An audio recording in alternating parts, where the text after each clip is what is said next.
Hello everyone, welcome to Matrix Uploaded. This is English and we're looking at reading and viewing. Reading and viewing is a process and the more you practice it, the better you'll be at it.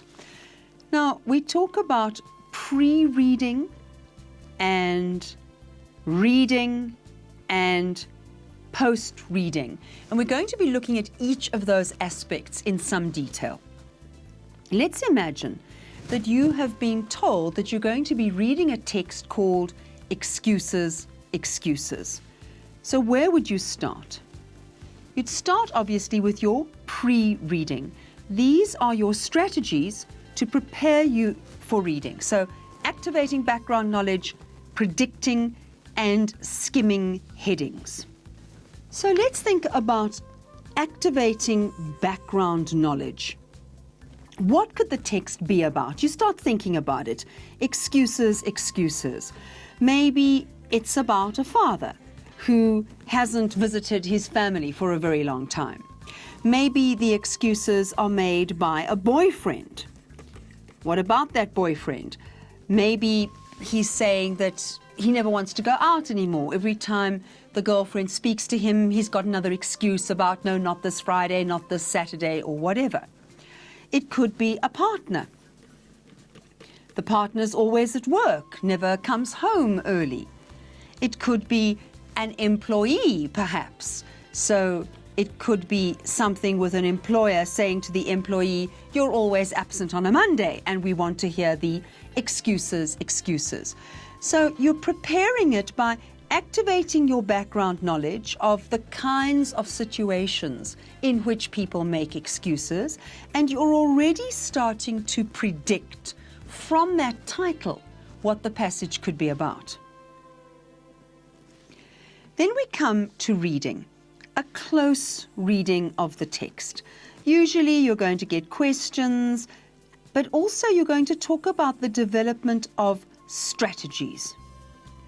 So a strategy is a plan that you use in order to achieve something. Obviously, what are the main reading strategies?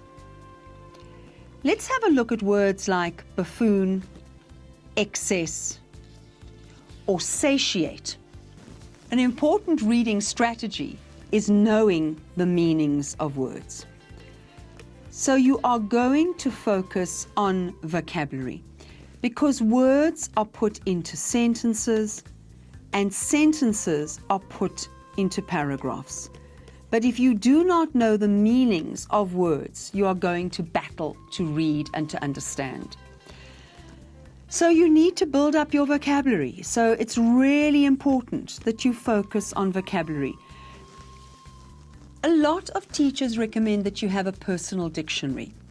In other words, just a little book that you can slip into a blazer pocket and in which you write the words that you don't know on a regular basis. Do think about that, but obviously you also have to study those words. You need to remember that developing your vocabulary is something that you do over the whole of your life. It has to be a conscious thing that you are aware that you need to improve the words that you use, that you want to have a bigger vocabulary than other people, and that you are determined to grow your vocabulary. So the words that we've got here, these are words that you might not have come across, but they are an example of the kinds of words that you should know. And we'll talk more about words. What do? Obviously, you look up the words that you don't know and you write down their meanings. I would also recommend that you write down the sentence in which you found the word. Then underline the word in that sentence and show which of the meanings, you've written down the meanings here, which of these meanings is the right one in its context.